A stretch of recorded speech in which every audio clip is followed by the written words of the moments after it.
Hey Rivals, welcome to Bax Attacks. Hope you're enjoying the Inferno Pursuit event, and I'd like to review the Ancients that are giving bonuses for that. Daji and Anir, hope I have some tips that are useful for you. I've been using both quite a bit and really have quite an interesting attack for Anir I want to show you soon. But first we'll just review Daji. I've already had first looks at these, so you know the spells, but the Shroud is the key one for Daji. It only lasts 4.5 seconds. The Vassal is also a useful spell. I tend to avoid the third though, except maybe for cleanup. Alright, so let's get my normal troops here. 3 soldiers, a paladin, a warden, and mana hunters. That's kind of my most common one I'm using nowadays. And basically we're going to get the troops down, drop down a Vassal, distract the spell towers with the Dragon Swoop, and then hope we can get enough repeats of the 10 mana to continuously apply that Shroud spell. Alright, so it's down there. It's only going to last 4.5 seconds. The key with Daji really is the timing on the spell, and you can see I did not get it right there. We're going to take a closer look in a second. Visually there's a lot going on. You've got the cloud there, you've got these green pluses over them, you've got the orange selection at their feet. And it's hard both to know and to execute the casting time for the spell, so we're going to take a closer look at that now. Okay, so we're going to take another look at this. We'll go quickly through the first part of the attack. Get that first Shroud down. And then in about 4.5 seconds, we're going to slow down here. Now take a close look. What you see is the main troops are under the Shroud. Notice on the left there are a few troops that were never hit with the Shroud, and those now have kind of orange boxes under their feet. So they're ready to have the spell cast on them. However, they're not part of the main group. If you cast now, you're only going to catch those few.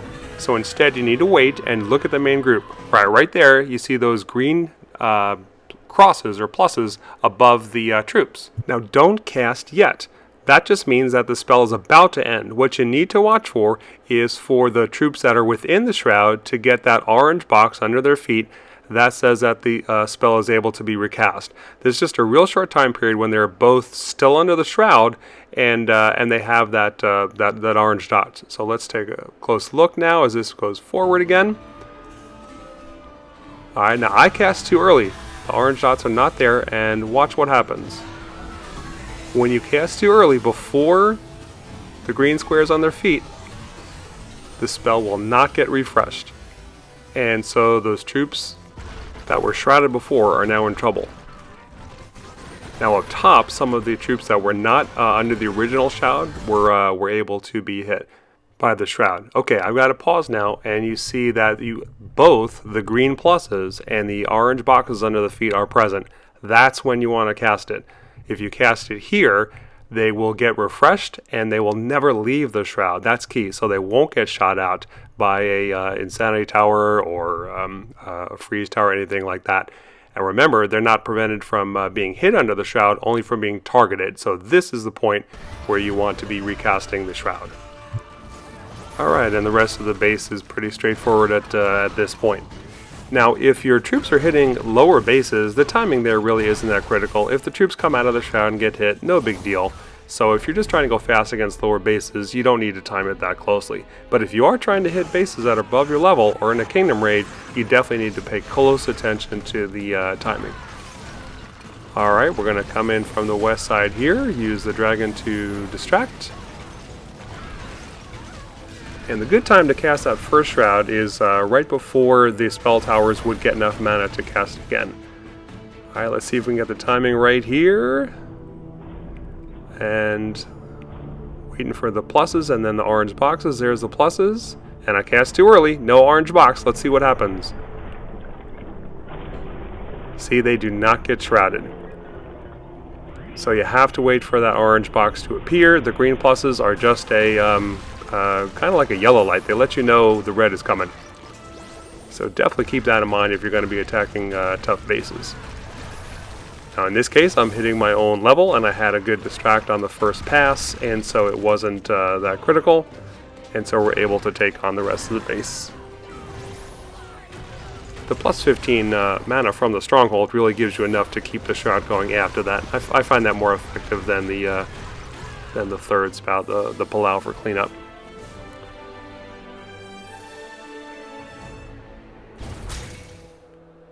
And we'll go through a few more attacks here. Now, because that Shroud is only 4.5 seconds in duration, and that really, it does not increase as the level increases, it's really important to not let the spell towers get control of your troops and slow them down. And so those distractions are important.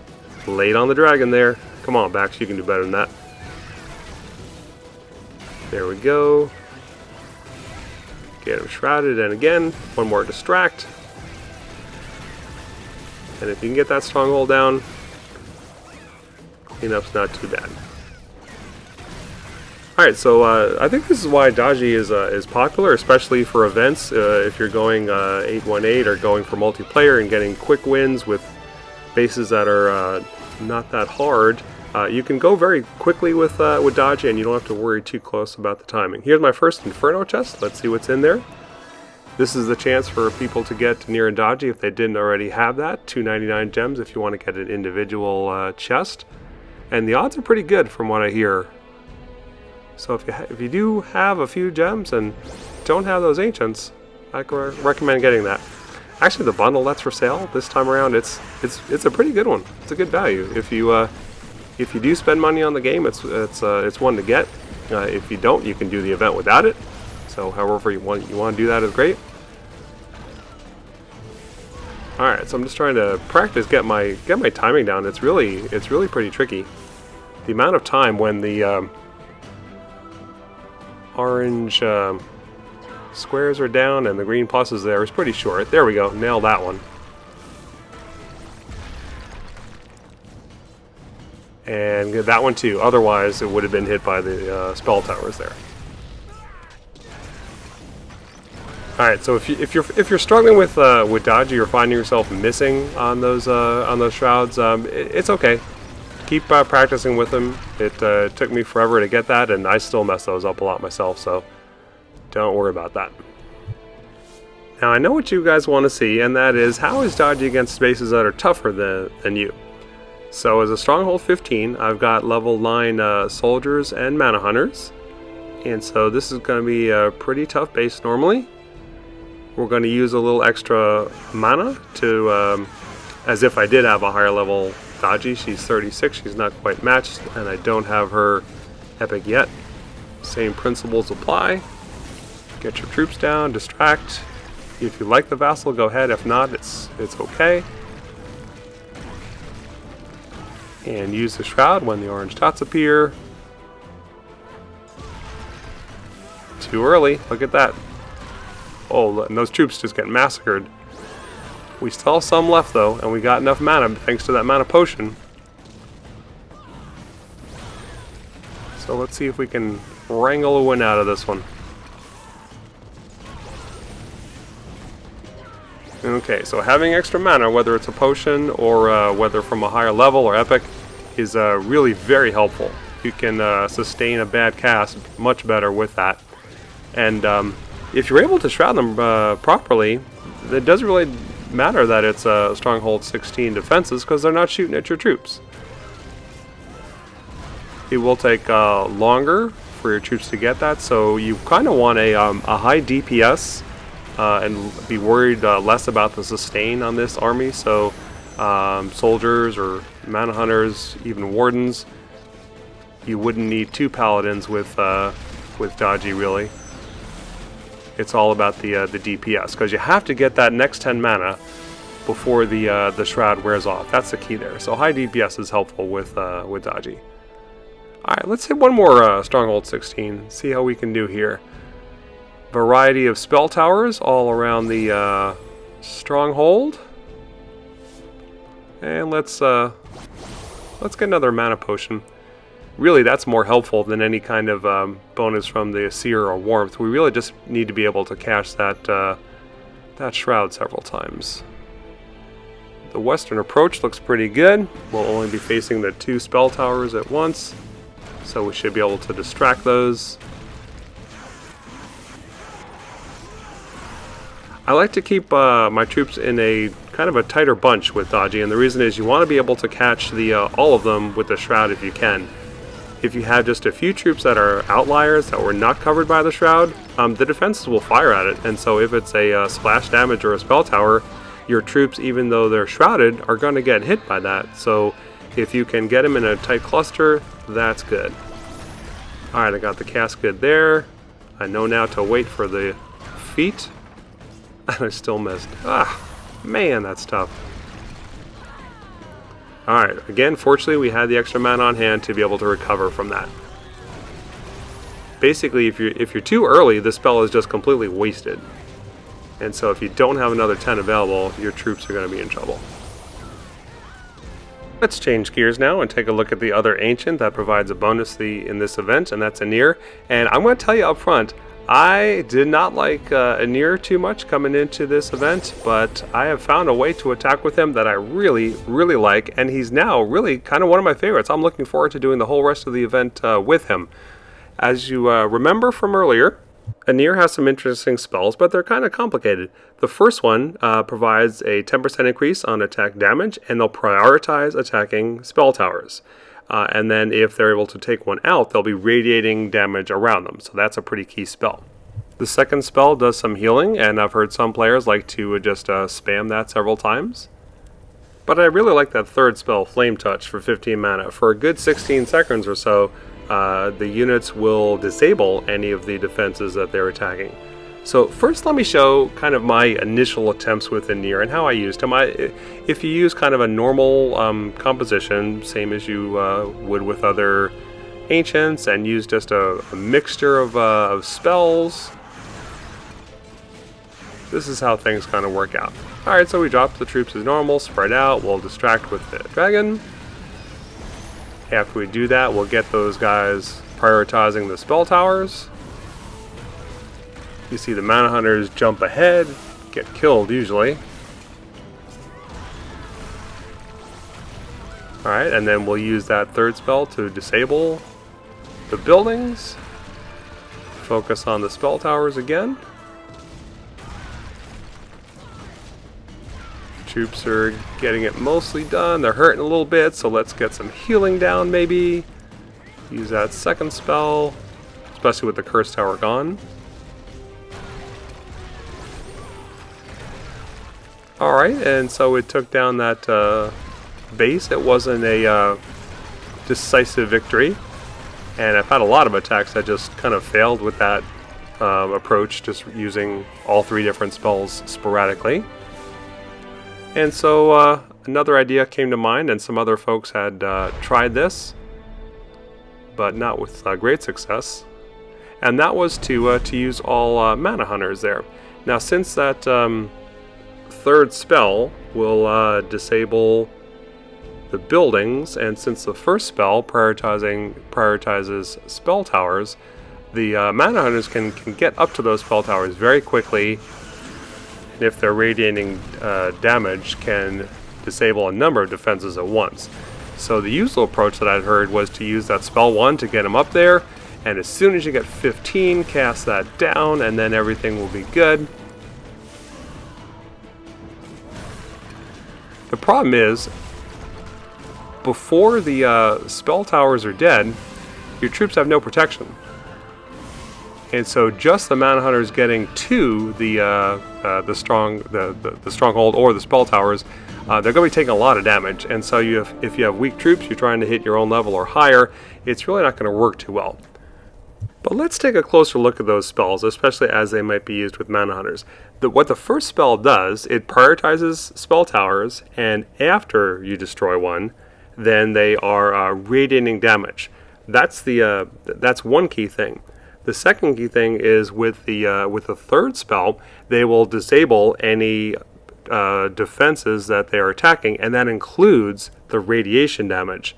So for the mana hunters to do really well, both of these have to be active at the same time, and in my mind, getting the defense before you rush ahead is most important.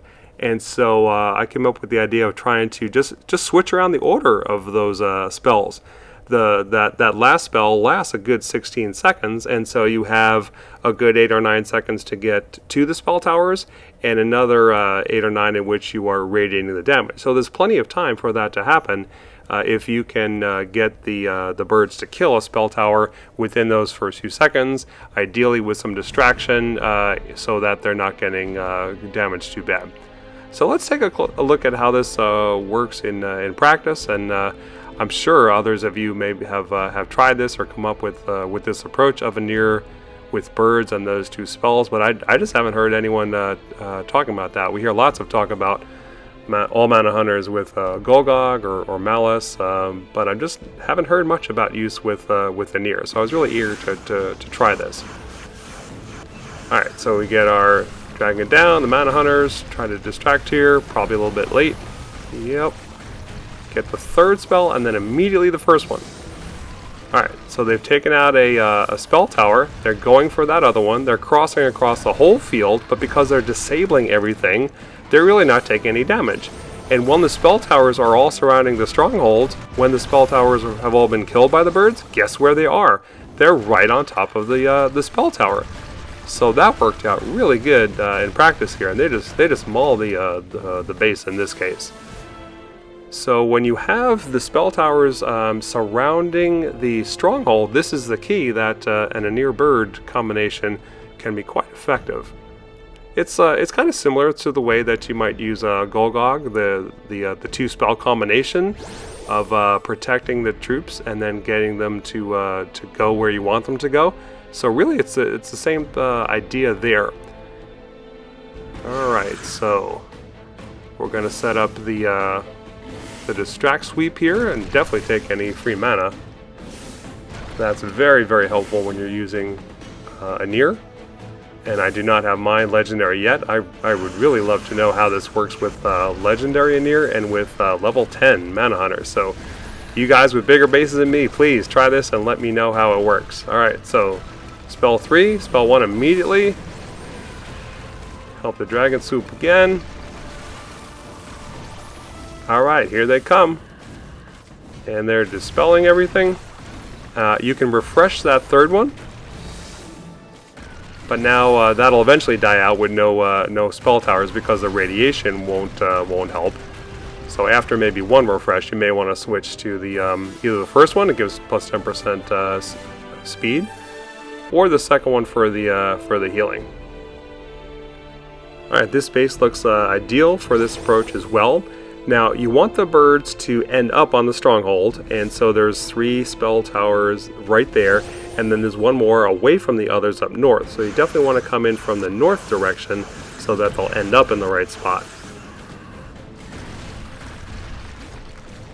Alright, so mechanics are the same here. Get down the third one to get a little protection. The first one, once they get that spell tower down, it's pretty much over. Because now they're radiating and causing immunity and doing a lot of damage in the process. So basically, getting that first spell tower down when the 2 spells are both active is the key. If you can get that, you're going to be able to take about some very strong bases. And remember here, I only have a level 31 Anir, and I'm Stronghold 15 with level 9 Mana Hunters, and taking out some pretty strong bases. Let's get crazy here. Let's try this Stronghold 16. Now the spell towers are a lot more spread out, so I'm not sure how this is going to work, but let's give it a try. There is some free mana here, so that's going to help out quite a bit. I will speed through the first part here. It's kind of boring. We're just getting the mana with the dragon. Alright, we're going to come in on what is hopefully the weakest side there with the poison spell tower, so that if I mess up it won't be too bad. We've got the 15 right off the start. That's great. Things won't click until we destroy that spell tower. And I think, unfortunately, I was late with the first spell. Now they're moving around the base. They're kind of safe because they're being disabled. And look at that. The first group coming down to head for that last spell tower stopped right over the stronghold. So that was pretty lucky. I'd like to say I planned that, but I didn't. And now with no spell towers around, you saw I cast a heal on the front there. And that disabling, and that's it. So, wow, if you told me yesterday I was going to take down a Stronghold 16 with Anir, I would have laughed, frankly. So now I'm kind of excited about it. Let's try some more. Now this one's got the spell towers closer to the center, to the stronghold. And let's see. The furthest one away is that curse tower, so we're going to try that. And this time I've spread out the mana hunters a lot more so that if I get hit by splash or spell tower, they don't all get mauled. And that worked out there. Just one of the squads of birds got hit. There they go. They're over the stronghold. The spell towers are no longer a concern. We got good damage. We got disabling. We got healing. And that 16 is toast. It's toast, I tell you. Okay, Max, calm down. Sorry about that little outburst, but when I have an ancient and I thought it was useless and find out that it's really quite good and can hit bases stronger than me, I get pretty excited by that. So that's where that's coming from. Alright, let's look at another pretty tough base here. This is a strong looking stronghold 15. The spell towers are pretty clustered. If I try to come in from the north, I won't be able to build up all the mana I need in time, and they will get crushed. So instead, I'm going to come from this side over here. We're in good shape with the dragon to do some distracting. Hope we get the 15 and the 5. Alright, there we go. I can tell already it's going to be an easy win.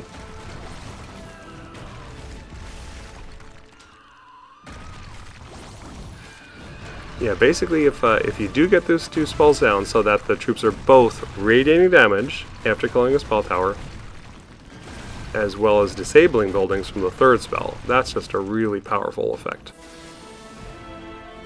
And it lasts a good long time. That's nice too. Alright, so I'm on my last attack. This one is going to get Rabinovich. Excited to see how he is. But this video is already long enough, and you know what? I'm going to save that for next time.